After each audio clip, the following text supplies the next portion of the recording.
Spawn On Me is the premier podcast spotlighting people of color. Every week, we talk news, what we've been playing, and tell you who's invited to the cookout. Our show is all about talking about gaming through a prism of blackness, because we are the culture. Welcome to Brookago, y'all. Yo, what up, everybody here in podcast land, everybody here in Twitch land. What the deal be? I hope you're all doing well. I'm your boy Kahlief Adams. This is the Spawn On Me podcast. I hope that you are having a fantastic day. Rocking with you right here on Twitch, twitch.tv/Spawn On Me. We have a fantastic show coming to you tonight. But if you missed our last episode with the fam Christian Spicer talking all about his Kickstarter consequences, then you missed a banger of a show. We had a fantastic episode where we had lots of conversations around all the stuff that he's been working on, talking about, the space as a content creator, making sure that we're talking about the ways that we can grow in the space and making sure that, we're evolving in the way that we do everything going forward. Massive love to everybody right now in the Twitch chat. Shout out to Juice Man Jones. Shout out to Soccer9. I see you both. I see you all doing your thing. Massive love to our sponsor for the show for this week, the folks over at PUBG Mobile. So if you hit !PUBG M in the chat, you'll be able to get a link to their newest game, which is super fantastic, that we'll be checking out here on the show very, very soon. And we'll be talking a little bit more moving forward, but excited to be able to check out what they're doing. And really hyped for them to be back rocking with us and sponsoring the show. It's always fun to be able to have good folks who understand the squad, understand the show, understand what we do here, and want to rock with us in big ways. So shout out again to our friends over at PUBG Mobile. Massive love to them for sponsoring the show this week. But this is what tonight is about. Tonight is all about reconvening. Tonight is about bringing in fam back to Brookago, making sure that we are giving the most love to all of our fam who are from the BX. It's a BX special. It's a BX show where we are going to be talking to our wonderful friend, head of D&I over at Niantic Labs, coming to the show for the first time ever, making a Brookago debut. It is Trinidad Hermida. What the deal be, Trinidad? I hope you are doing well. What's good? How are you? What's poppin'? Can you see me? I can see you. You are here. You are in full effect. Everyone at home can see you as well, because we are now live. We're live on Twitch, getting it in, making it happen. How are you doing? I'm famous. I'm on Spot On Me podcast. Oh, what is this nonsense coming in here talking about I'm famous? You're already famous. Listen, Linda. I've been waiting for you to, Linda. Pero I've been waiting for you to invite me onto this podcast for like a year now. It's true. So here's the thing.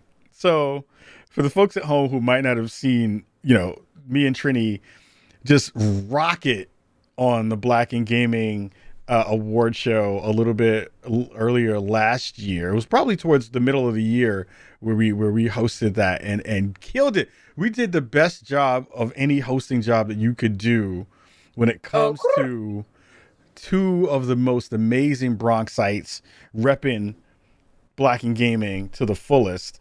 And Trini was like, yo, so when you gonna have me on the show? And I was like, yo, I'm gonna try to get you on the show soon. And then I messed up and didn't get you on the show until now. So you have all right to talk all the shit that you want because I didn't get it right. Everybody in the chat needs to flame Kahlief. Everybody in the chat needs to flame Kahlief. That if y'all do that, I'm banning you. I'll ban you out the channel. Don't flame me in my own show. Don't do that. If you do that, he'll give you a free month of subscription. You'll get 1 month of Xbox Live or Xbox Game Pass. Anybody who flames me, it's funny because I still have some of that stuff on there somewhere. I also see some dope folks in the chat. KPCJ, I see you. Boogie Sapien, I see Phoenix 443 saying, hey, my sister's on the show. I love it. Word. I love it. I love it. I love it. So Trini, I'm excited. Again, thank you so much for being here. I love the work that you do in the space. It's always fun when we get a chance to be around each other because you bring such good energy to everything that you do. But I want to give the folks at home who might not know about you and the work that you have been doing in the space about, what is your origin story? How did you become the Trinidad Hermida that we know and love today? How did I become the Trinidad Hermida? I was born. Okay. I was born in Nueva York. Yes. To my mom, who I love so much. Mommy, if you hear this, I'm famous now. My father, in the South Bronx, they met. It's like a Bronx tale. No, a Bronx love story. My mother's from Colombia. My father's from Puerto Rico. I'm an Afro-Latina. You can just call me Black Goddess. Yeah. I love Jesus and I love pizza. So real talk, like I had a really tough childhood. So what that means is that I was involved in a lot of tomfoolery. And so being that I graduated at 16 and I went straight to like community college because nobody knew where to put me. I filled up my time with just whatever you can think of. And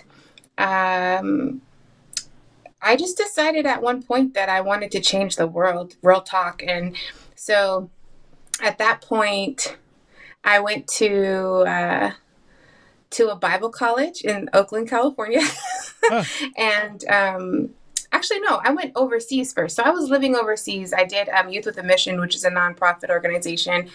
Did that for a couple of years and then came back to the Bay Area and went to college in Oakland. And there I found my passion, which is urban cities and urban communities. And so really focused my learning on that. And then I went to get my master's in theology in Boston.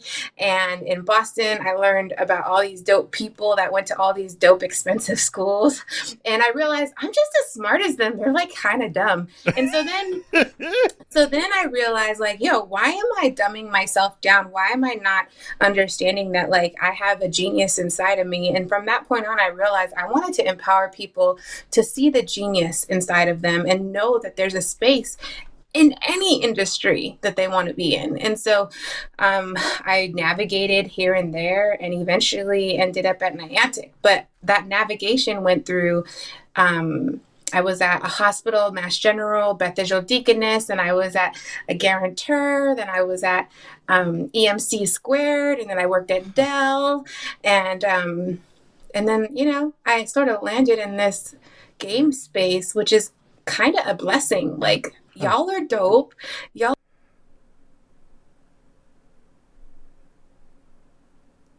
Keep going. I think we lost you for a second. Can you still hear me? You should be able to hear me. You can jump out of the call and then jump back into the call if you can hear me.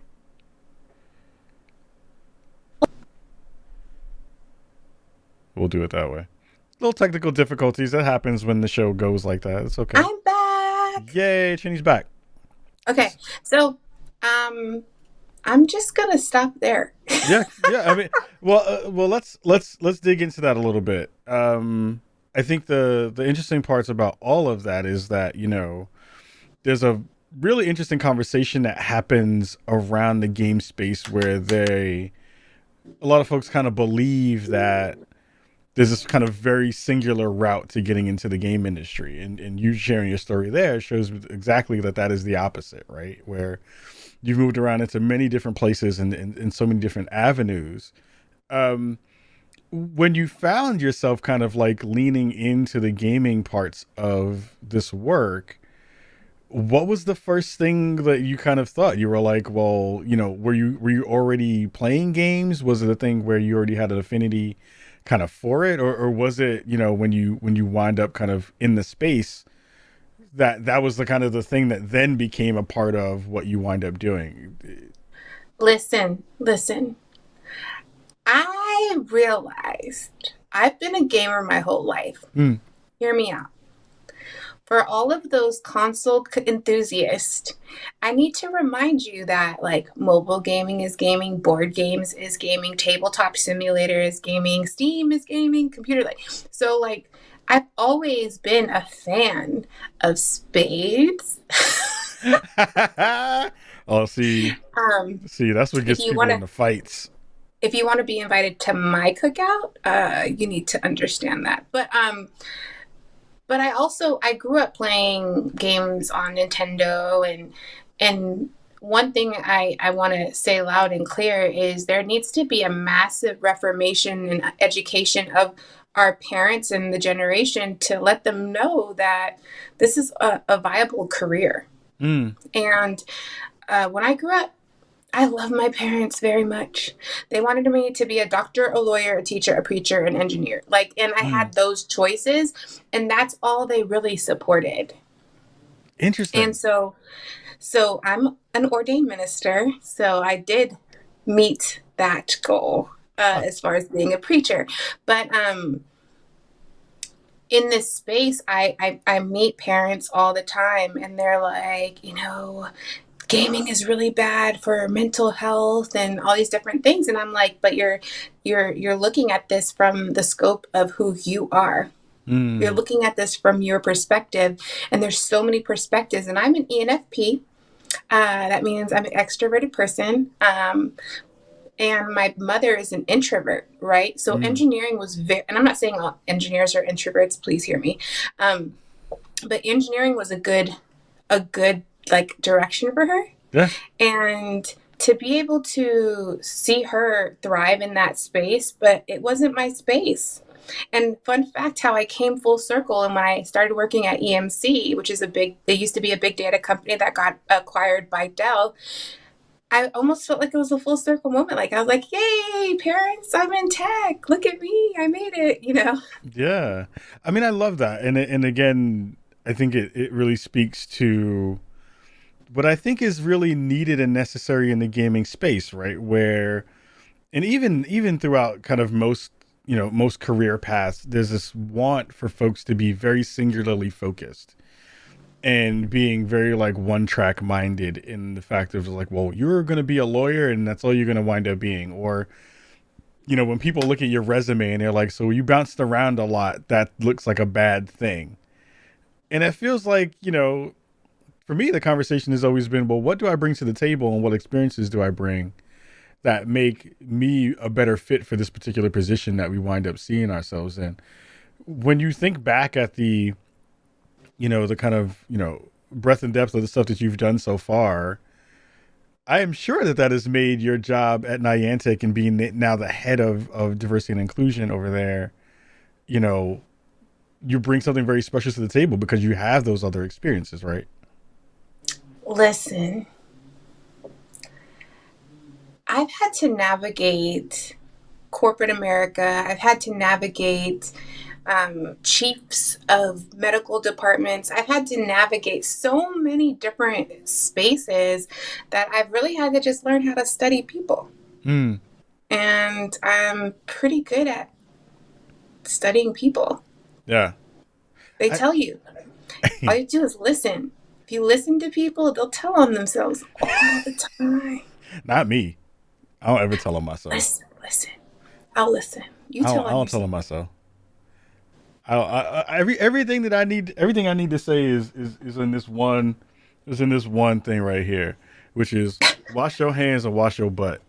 That's all you got to do.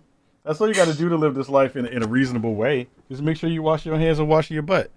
But I think you're right, and I appreciate that perspective of saying, a lot of people will tell you exactly what they need from you. What they're thinking, if they're hurting, if you're paying attention to those kinds of things. I'm curious to hear you share, more about, what that means for a job like yours, where, I think empathy is a huge part of working in the D&I space and being able to both couple, the work as a minister as well, where you're having to bring ministry to people while also understanding to a certain extent that humans are faulty. Humans have a lot of things that they're working through.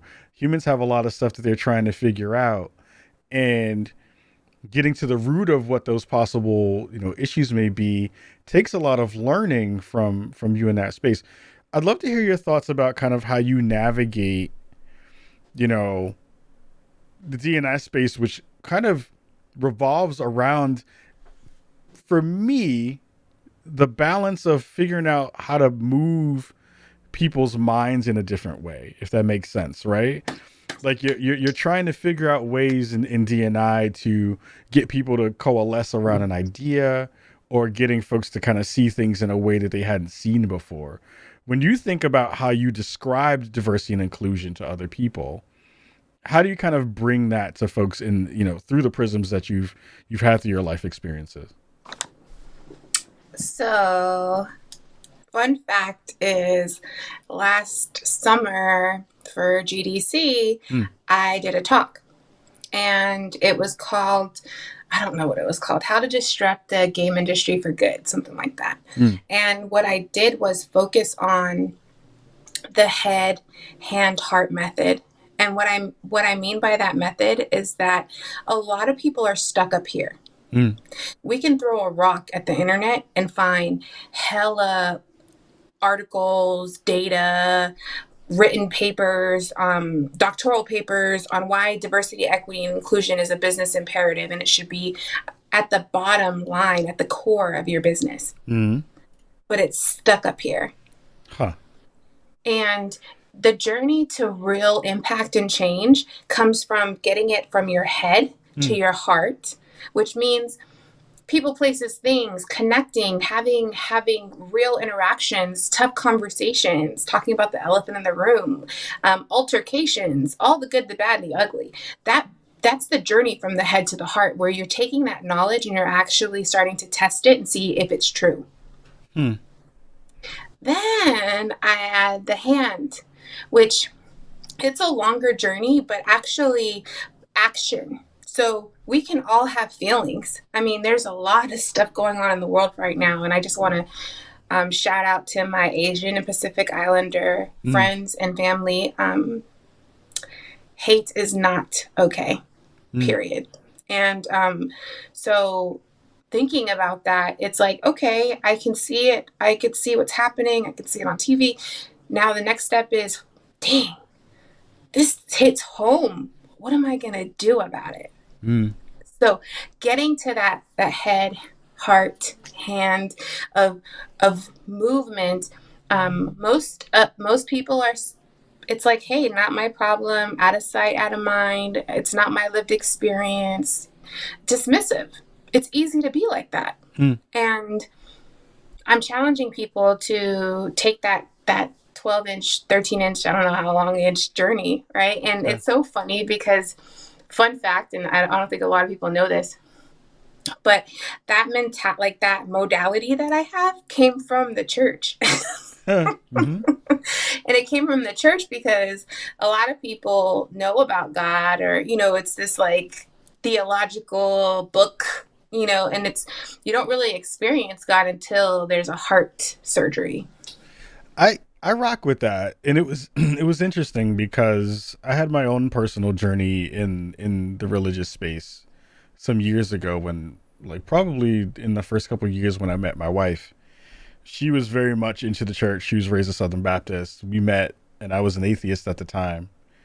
And the conversations were very, very direct in terms of, because we were older too. We weren't like super young bucks in our early 20s trying to front for each other, be like, so how would you think about God? Yo, I don't know what you think about the Lord. It wasn't like that conversation. I was like deeply ensconced into my position of being like, well, I don't believe. And she was fully on the opposite side of the fence of like, I absolutely believe, and there's no other way to move me on that. And one of the stipulations of us getting together initially was, she was like, yo, if we're going to date, you have to go with me to church. And I was like, what? I was like, you bugging. Like, what I gotta go to church for? What's that have to do with me? I ain't got nothing to do with me. That's nothing there. Interestingly enough, fast forward a little bit, I wound up going to services every week with her. And we stayed in that church for a long period of time. It was called Graffiti Church down in the Lower East Side of Manhattan. Oh, I think I've heard of it. Keep going. So it was interesting. So I was in the church every week. I was going there. I was playing drums in the church. I'd never played drums before. It was wild. And we wind up kind of leaving the church, and we wind up, I got baptized, and it was super wild for a couple of years. And I wind up moving back to my original position after some years, and she wound up moving away from the church. But I think that the interesting part about all of that experience was it talks back to your conversation about the head and the heart. And I was very much a mean atheist, if that makes sense, where my atheism would impose itself on other people's belief systems in a way that was very negative and was very judgmental and was very, it removed the ability for people to kind of maneuver in their own spaces and in their own lives and feel good about that around me. And I found, kind of moving towards that head and heart part, where having that empathy and understanding that even though that journey may not be the journey for me, that it drives so many people in good spaces and good ways to do the work that they want to do and be a foundation for the work that they want to do. So it's dope to hear you talk about that from a D&I perspective, because you're coming to it with that grace and you're coming to it with that understanding of like, my foundation is giving me a good space to do the work that I want to do. And it translates in that way, in a good way for you. So I love hearing you say that, because I think that's an important and cool thing to remember, right? Is like, there are so many ways to get to doing the work. And I appreciate you sharing that. Do you feel like, it's hard to come from a beginning standpoint of saying, hey, this thing that we're doing for me has that foundation when you're talking to other people, because sometimes that throws people off, especially in tech spaces. But do you feel totally. like, yeah, but how have you navigated that part? Because I think that part is really interesting too. The way I navigate is the whole preface of what I'm trying to accomplish in tech spaces. What I'm trying to accomplish at Niantic is a place where we all can be invited to the campfire and enjoy it. Yeah. Like, it's one thing to get invited to the campfire and they're only playing country. I like country music, so that's not going to bother me. But like, if someone's like a death metal or an R&B soul, or like, the campfire has to have all the different things that are gonna bless all of us. So my thing is, I'm not coming in to condemn or to point the finger at anybody. I'm just trying to educate and uplift and provide space that we can all be authentically ourselves and bring our genius. Yeah. Because we talk about being innovative and being cutting edge and being ready for what's to come. Well, it starts with us. And so that means stretching me. Like, if there are atheists that work at Niantic, and we're not debating each other. Like, that's just not, like, this is not the forum, this is not where it's at. But like, we can be friends, and we can be colleagues. We can have respect. We can work together. We can encourage each other. We can have each other's back. Yeah. I agree. And I think that there are spaces to even move even further past that kind of like first initial space, where I think and tell me if you agree, that like the work of D&I, knowing that there is no final destination to it, we're all working through growth and working through empathy and working through and to a space where, if you're really trying to figure out how to do good D&I work, you're always trying to put yourself in the other person's shoes, even if you don't fully identify with those shoes.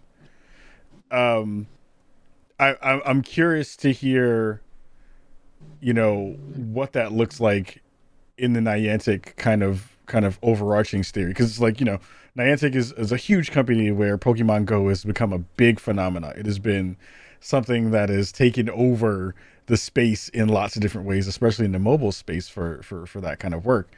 When you're having the conversations about like, what do we want DNI to look like from a Niantic standpoint, and how do we kind of bridge out and build good, inroads for not only our player base, but for our employee base, what's that kind of conversation sound like from the Niantic perspective? Well, first, it starts with our values. And so having some solid values, a foundation that leadership believes and commits to, and that the whole company can also lead, commit to, and strive for, are huge. Another thing is letting people have a voice, right? And making sure that that voice is tapped into, so that we can know what the pulse is of where we're at in the company and what's working, what's not working. Other things are empowering with education and learning and development, and also thinking about our life cycle of an employee, like from the day you apply online to the day you leave the company, if you ever leave, right?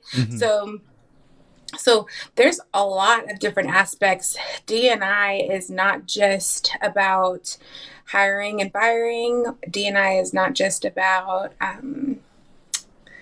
external sponsorships. D&I is about the policies and looking at the systemic cracks that are within the system. And guess what? That's not shiny. It's not cute. It's not something that we can plaster. And it's not something that we can talk about all the time, because I don't believe that we can boil the ocean and or reverse 400 years of systemic racism overnight. But how do you eat an elephant? One piece at a time. Good barbecue sauce. Oh, I'm just saying. I think that you've been doing this work for a while now, and me as not a newbie to the space, but a newbie to the corporate version of it. Not I wouldn't say newbie, but one of the things that I always find the most difficult when doing the work that I'm trying to do and get things accomplished is there seems to be this want from a corporate space to always want to tie, KPIs to diversity, or, trying to figure out ways to measure diversity in this in this very like analytical way. When, we talked about this is a head and heart thing, right? Where we're trying to change minds here. How do you work through those parts, which I think is an interesting problem to have as a person in the DNI space, where you're trying to figure out, how do we know if we're getting it right, or how do we know if we're moving the needle? What's your thoughts about like how that kind of works for you in terms of, the day-to-day stuff? But I'm more curious to hear about how that works in your mind around the philosophy of how you think something is changing or things are moving in a positive direction. So I liked how do you know you're doing it right? How do you know you're moving the needle? First off, what is that needle? So we need to know what the needle is, right? So there you go. There's why data is important. Like, I think that I don't mind data. I think data is imperative for us being able to show return on investment, because companies are pouring in millions of dollars into this. So how are we going to show? But I do think that there's other ways to think about our return on investment. And I think one of the ways to show our return on investment is by the happiness and engagement of your employees. And you should be able to tell that through an annual questionnaire survey, or biannual. I think the more you survey, the more you know. Oh, this quarter it dropped tremendously. And then look at the past quarter and be able to be like, wow, we had some external stuff going on in the world, right? We had lost some senior leaders. You can go through and see how your data matches to people. And the thing is, the fun fact about diversity, equity, and inclusion is that I'm dealing with one of the most fickle things on the planet. people. Mm. Y'all are hilarious. 1 month you're happy, 1 month you're sad. You know, and 1 month you want education, the next month you want some work from home money. You know, it's always something. Yeah. So taking who's available, open and ready, and making sure that you catch them, get them excited, you know, and keep the momentum, you can impact real change. But I will say, you can't do the same thing we were doing 10 years ago and expect it to work. Like, what is that? The definition of insanity is trying to do the same thing and expect different results. Like, Yeah. we've been doing unconscious bias training for over 10 years. Right. Period. We've been doing generational diversity training. I think race and allyship training is a new thing and something that we're focused on right now. I think also education around, like, just understanding the people who you work with. Like, it's something to hear a manager say, I want to learn how to best manage you. I want you to be more successful than me. I see you as being greater than I am. Those are things that, like, lock people in, and then you can create a plan, and you can see if it's working or if it's not. And then also, I think it would be dope if some of these companies, because we're all poaching each other's talent, if like I mean, right now, little known fact, y'all. Little known fact, like, if there was a way to be a little bit more intentional about it, like, hey, I really want to develop this senior director, but we have no VP positions. You know what? Let me holler at my friends that work at said company over there and let them know that you're not losing your job. You know what I mean? Like, your manager's literally saying, I see where you're going and I don't have the place for you to go, but I'm going to see if I can get you there. Yeah. I will fully say that has happened with me at Intel, which has been actually really helpful. I was in a position that wasn't really feeding me in a way that felt good, and had managers say that to me directly, which was great. I want to dig back a little bit to something that you shared, which I loved, was the conversation around, we're still doing the same kinds of stuff when it comes to D&I. We're still kind of using the same playbook in ways that don't necessarily feel like they are, you know, they're actually kind of doing what they're intended to do.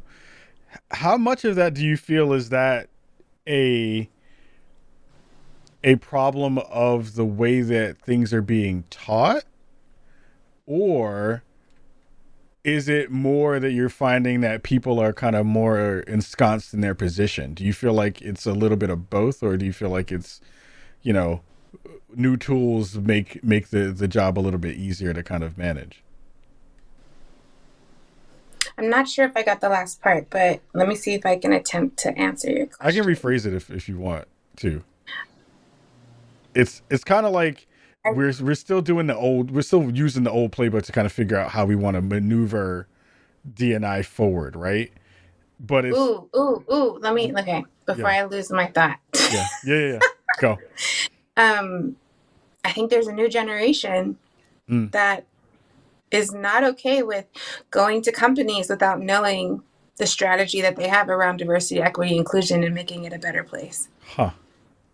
I think this generation is very direct, will ask the questions in interviews, will be authentically themselves, and when they get in the door, hold people accountable.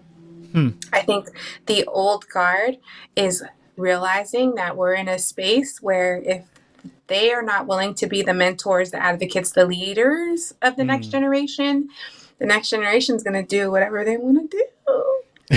Start their own stuff. Yeah, it feels like that. I guess because I'm trying to figure it out too, right? Like, we're all trying to figure out, like, what does better look like? What does a more, you know, engaged, you know, workforce look like in that respect? What does a more kind and gentle and empathetic, you know, workforce look like in that way, from a corporation standpoint all the way down, that filters down throughout its employees? One of the things that I've been, and I'd love to hear your thoughts on this, has been, I feel like there's a culture gap too. That's not just about the way we're teaching DNI to folks, the way that we're kind of like giving people good guidance on what DNI is. But it's always felt like there was a thing that never really gets to the crux of how different people work across lines, in the way of saying, you know, I say this on the show often enough that like, I think Black culture very much so is a cosign culture, right? Where Trini brings me to a party, and the question that will usually happen, and let me back up a step. It's like white parties versus black parties, right? You go to a white party, people ask you, so what do you do? You go to a black party, somebody says, who brought you? Right?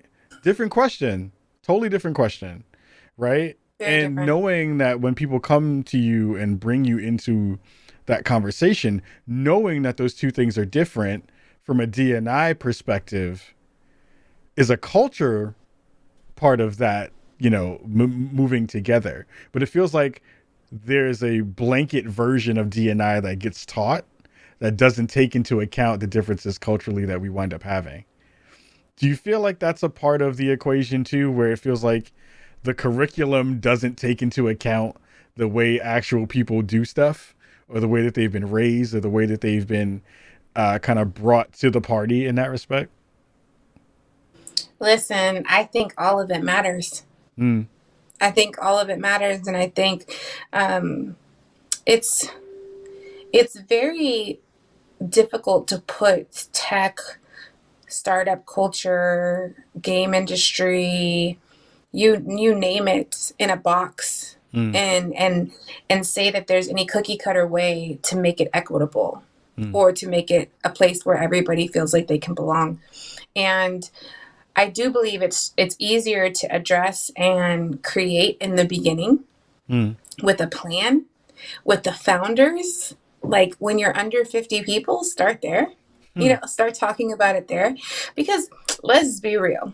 If I were to start my own business, I'm gonna have all my homies. Like, and all my homies are dope. Y'all know who you are. Wink, wink. You know, like y'all are doctors, lawyers, teachers, preachers, game devs, producers. You know, own businesses, all of that. And like, but I'm just blessed that my friend group is very balanced. So think about the founders who are not surrounded like by people like you and me. You know, and so I'm not giving them an excuse, but I do want to call out like, hey, all y'all indie game devs out there who are starting your own stuff, think about your team early on. Like I'm talking about like your core team. Because promise you, people are going to be attracted to environments where they see leadership that represents them. Facts. I love that. Is in the work that you're doing at Niantic with the kind of user base that you have, the internal stuff is easy to see in terms of the work you're doing there and kind of pushing that narrative forward and making sure that people internally are seeing that work. Is there a version of the D&I work that winds up going into the actual community in that way too? Totally. Part of our D&I pillars is community and partnerships. And so, for example, having a partnership with Black in Gaming and sponsoring the Black in Game Awards, working with gay gaming professionals and sponsoring scholarships, working with game heads out in Oakland and sponsoring scholarships and mentoring and being present.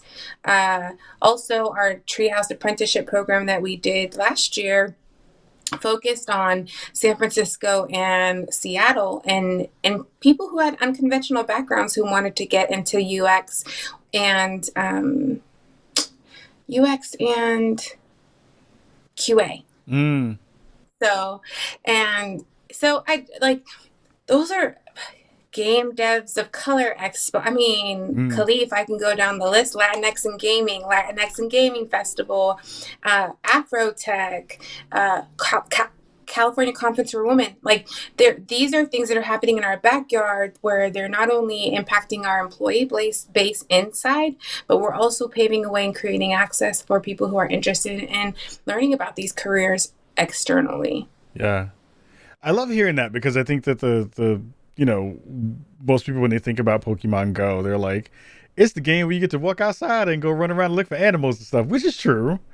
But I don't think a lot of people give a lot of space or thought a lot to the folks who are behind that work and making the game fantastic in the communities that you're building up and doing that work. It makes me really happy to know that both of those things are happening in tandem, where you're making a fantastic game and have made a fantastic game that's bringing people together in lots of different ways, but also the squad from Niantic is like really putting their money where their mouth is and supporting events like Big and like GDoc and all those kinds of other things in that space. Ooh. I didn't mention the Black Developer Initiative that we just had our close of the cohort 2, but we're going to have another cohort after cohort 2. So it's like, but there's Black Developer Initiative. We were able to donate over $5 million to nonprofits all over the United States that support and build up the Black community. Like there's so much,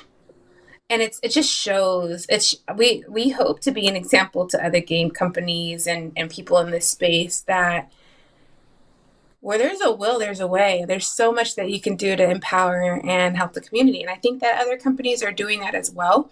I just think that there needs to be a healthy balance of focusing internally and focusing externally. Like it can't be an uneven scale, because real talk, our people are our prize, our joy. Yeah. It's the greatest asset that a company can have is you have really smart employees who get it, right? Because then they can help evangelize that out externally too, right? Time is flying, but I want to ask you, what's the future look like for the way you hope D&I work to look? What's the way you kind of want that to be, the stamp that you put on the work that you do, not only in Niantic, but in the future of the industry that you're in? Ooh, in a perfect world, we'll start doing the hard work, calling out the elephant in the room and having some tough conversations. Listen, we just were able to host a talk with Dr. Russell Jung, and he was talking about stopping AAPI hate. One thing I loved about his presentation is that he brought us into the journey and gave us the history, gave us the background. Like, it wasn't just like, oh, don't just attend this program so that you feel better that you've done something, you've checked your monthly cultural conversation. This was really like focused on the attacks that have happened and putting you in that space, the deaths that have happened and saying their name and having a moment of silence, going through the history, going through the present and how it's affecting our everyday lives. Like that, it's uncomfortable, but it hits home, it hits in the heart. And it's something that you literally walk away with like, wow, I feel a little bit closer. Now I understand a little bit more, and what can I do to help? That's that journey, right? Where you're going from here to your heart to then, oh, now I want to know what I can do. And a lot of times, if we're not building DEI and looking at the systemic cracks that have been in our systems well before we were even born, they're ingrained. Like even how we report EEOC data to the government is faulty. So if they're ingrained in the system, we still have to manage these systems to be compliant to the government. But then we have to think of how do we still be innovative and do some other things that are going to help us track better and empower better and give access better and make better informed decisions. So I truly believe that there's a lot of the cracks and paying attention to those cracks and starting to be okay with the cracks being dug up and analyzed and looked at the root and say, is this root imperative and beneficial to my employees and the people who play my games? That man, y'all are getting some gems tonight, Brookago. Y'all getting the goods, the goods. This is why I love Trini, because Trini always comes through with the goods.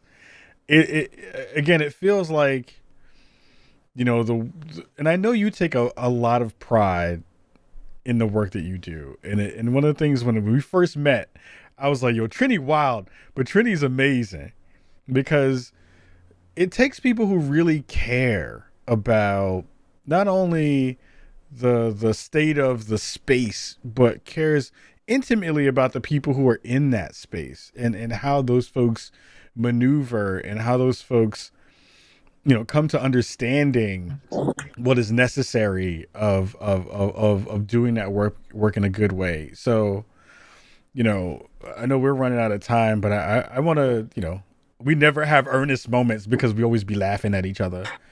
But I love the work that you do in this space, Trini. I appreciate you in a way because you have always really dug to the heart of what this means. And you've always tried to figure out ways to bring not only good vibes to the conversation in a way that is welcoming, in a way that is making people understand that they have worth and that the things that they are going through are they're not alone in those things.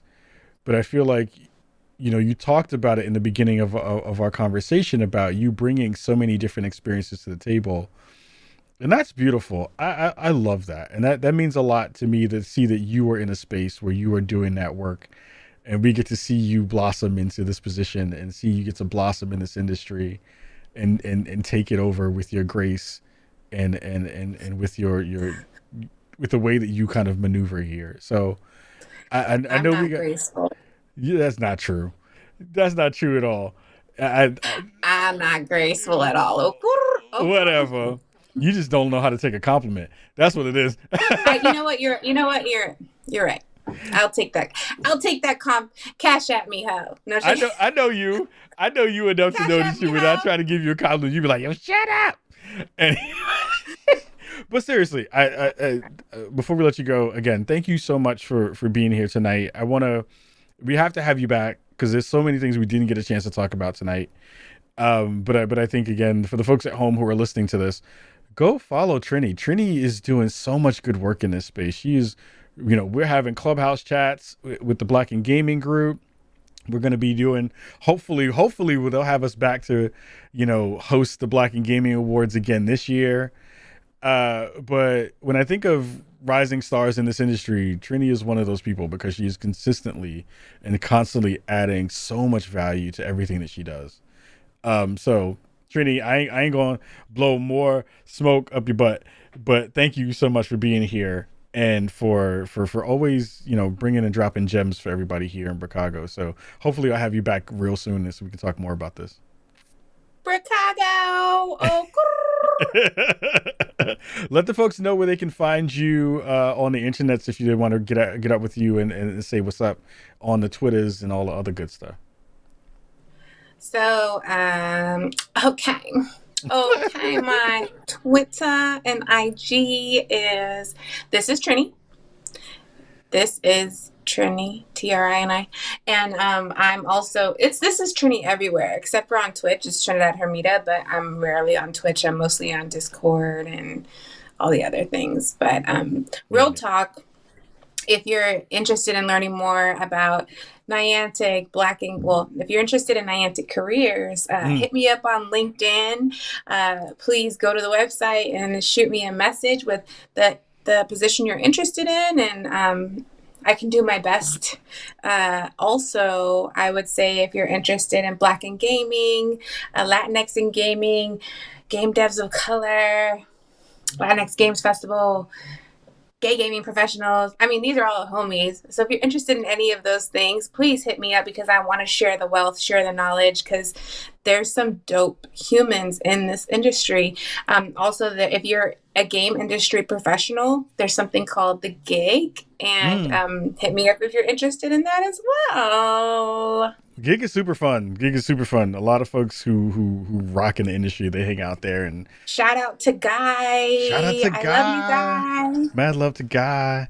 Yo, Trini is dope. Make sure you're following her on all the wonderful things. If you're up in Clubhouse, roll up into one of our Black and Gaming group chats too. I think it's a fantastic place to be able to listen to so many different conversations from so many like amazing industry veterans too, which again I think is one of the most important parts of this conversation too. Is we've been out here for a long time, and we have some folks in that In group these especially streets. in them streets. You're gonna make me play the Knicks music in a minute. But yeah, it is a fantastic place to find as a resource if you're thinking about doing that kind of work as well. So we're gonna let Trini go for now. Again, Trini, thank you so much for being here. I'll bug you later after the show, and bug you about all the other things we gotta talk about. But for now, everybody in Brookago, everybody listening in Twitch land and in podcast land, we have a quick ad to run from our folks over at PUBG Mobile, who are excited to share things about their new game, 100 Rhythms. So make sure you check that out. Make sure you check out the link in the show notes, and we'll be back right after this.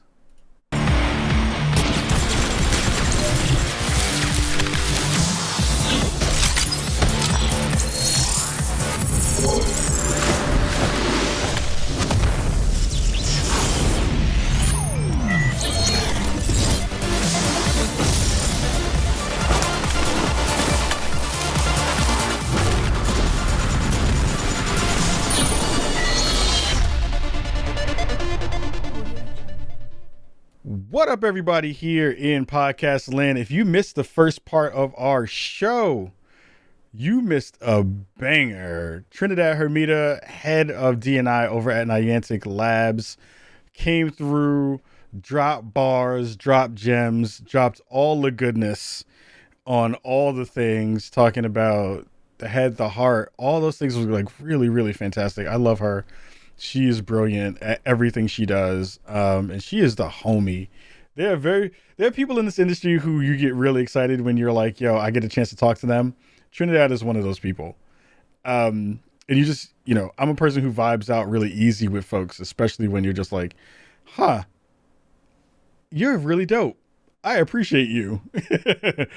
So shout out to Trinidad Hermida again for being a part of the first half of our show. She is brilliant, and make sure you go check out more of the work that she is doing. There isn't a lot this week in terms of news. It's pretty quiet on the news front this week. But there were a couple of stories that I wanted to get into, that I wanted to talk about.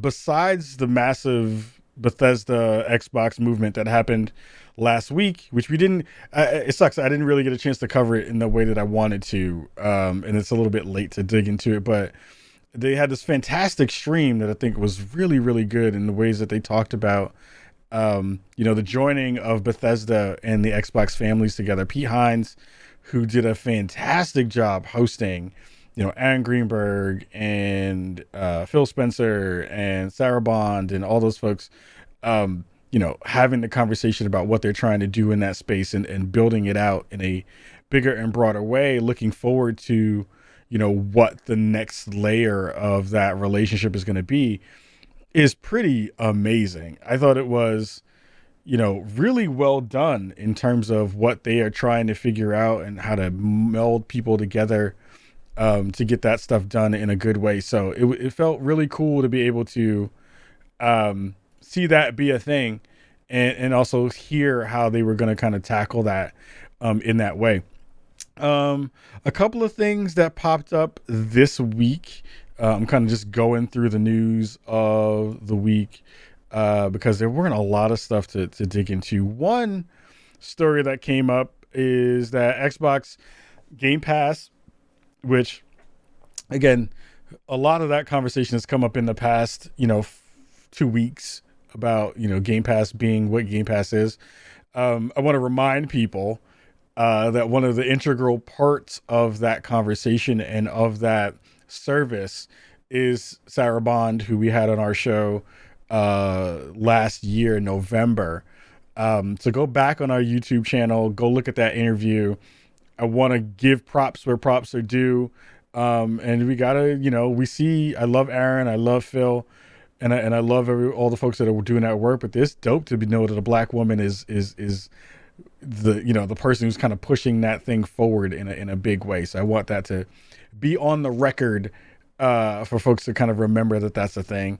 It also looks like Game Pass is going to wind up now getting EA Plus, EA Games into the fold on March 18th. So by the time that this goes up and you're listening to it on Friday, you'll have 60 more games you'll be able to play within EA Game Pass, which is fantastic. So you'll be able to get stuff like Star Wars Squadrons, and Titanfall 2, A Way Out, Unravel Spore, Jedi Fallen Order, and some other games in there, which is pretty great and fantastic. If you've not had a chance to play those, you'll be able to do that. It also looks like a game that I have been dying to play and dying to check out will finally get some more info on coming up this week, which is Dying Light 2. It says, you know, the folks over there on a Destructoid article shared, this is a huge and complex project. We needed time to make sure it was going to live up to our vision. The team said in the video, all of us here are putting our hearts in delivering a game that will keep you playing for months. We'll be ready to start talking about Dying Light very, very soon. It sounds like they're going to be dropping an update sometime, hopefully this week, or it looks like maybe next week, Wednesday. They're going to show more stuff about Dying Light 2, which I am excited for. That was going to be one of my games that is one of my most anticipated ones of the year. So excited that is going to be a thing that we're going to see very, very soon as well. So hyped about that. One of the, and the last piece of news for this week is Stadia is still kind of, you know, pushing along, but they are doing that without the talents of Jade Raymond, who was one of the folks who was going to be bringing in first party titles to Stadia. That is no longer the case because she has moved on. Last week, she left the company to go and do her own thing. And then we find out in the next, well, probably since yesterday, I think, or Tuesday. Oh, sorry. What's today? Wednesday? Tuesday of this week. That she is going to start up a new studio called Haven Studios. And it looks like the first IP that they're going to be making is going to be for PlayStation, which is going to be really interesting to see what she does after, you know, not having a necessarily great landing pad there over at Stadia. It feels like there was a lot of, you know, potential there that wind up not actually coming to fruition. Jade Raymond is a you know, a legend in the space, and now seeing that she's going to be heading up her own studio again is going to be awesome. It's going to be cool to see what that means in a real big way for what, you know, her stuff is going to be, and then also what, you know, that new game is going to wind up being whenever that winds up being something in the space. Yeah. So again, news is pretty light this week. I've been still playing a bunch of Loop Hero and Mortal Kombat, digging into more stuff in Game Pass because Game Pass stuff is great. But also, a couple of things have come into the family of Brookago. The first one being, and shout out to the folks, this is not a sponsored thing, but shout out to the folks over at Colorware. I wind up finally getting my controllers in. I have two of these. One is a blue on red and the other one is a red on blue version of these, where they basically did it in our show colors. I picked those because these are gorgeous. These are lovely and beautiful. I'll try to get a better camera shot on this, but yeah, these are amazing and gorgeous. So that's the new babies in the Brookago family. And the other thing that I'm going to be doing a video on in a little bit is the new Xbox wireless controller that just came in. Shout out to our family over at Xbox for sending this over. So I'm going to try these out tonight and report back on what my findings were next week. So you'll see a video, a little bit of an unboxing maybe, and maybe something else in the space. I'll probably do a little mini review of this going up on the Spawnomy channels very, very soon. So Again, shout out to our family over at Xbox for sending that over and getting a chance to check that stuff out, which is fantastic. I also, let me see if I can find it, because I almost messed it up and didn't put it into the show. I'm going to be doing a very cool project, actually, that I'm going to hopefully see if I can find a copy of the thingy. Is let me see if I can find it. Let's see if I can do this super quick. So let me see. Let me do this and then do this and then do that.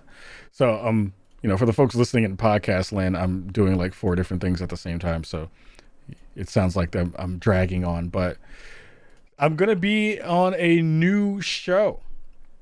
So the folks over at Cloud9 and I are going to be partnering on a new show or a new season of their show Presence of Mind.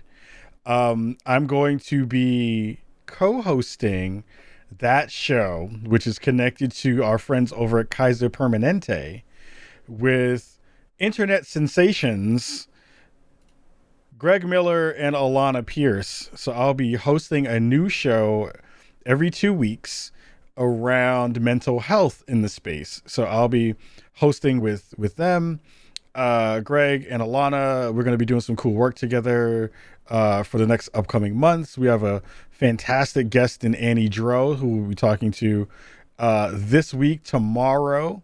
If you're watching this on the Twitch broadcast, is when that will go up.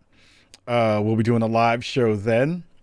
And then, it'll be up very, very soon for everybody else to kind of check out after that. But yeah, I'm going to be hosting a new show with Alana Pierce, Greg Miller, for Cloud9 and Kaiser Permanente, all around mental health. And I'm really excited for it. It's going to be super, super cool. It is one of those things of, the next step of things that I want to do in this space is doing more hosting like these, and doing a show with 2 of the biggest names in the industry is pretty damn fantastic, I have to say. So I'm super excited about that. We'll see how everything works tomorrow when we do our first live show. But yeah, please, represent, go look at it, go watch it, jump in the chat when we wind up doing it. You'll see me posting about it. Every Thursday that we do a live show. Check us out on Instagram at Spawnami Podcast. And you'll see more posts there before we go live about me talking about some of that stuff. And yeah, I'm really excited for it. I'm hyped to be able to do a new project. Spawnami is fantastic and I love doing it, but I also love being able to do other cool side gigs and stuff like that too, that help to, broaden out the conversation in the gaming landscape in a good way. So, yeah, check that thing out. And even more stuff is coming down the line too. I can't talk about yet, but yeah, your boy's doing cool stuff. And, this is all because of all of you in Brookago, hoping to get us into bigger and bigger spaces. So this is going to be very, very cool, coming up as in terms of that project. So, again, massive love to our friends over at PUBG for sponsoring the show. Again, 100 Rhythms is the thing that you can definitely go check out. We'll have links both in the audio show notes and in the YouTube show notes description for these videos.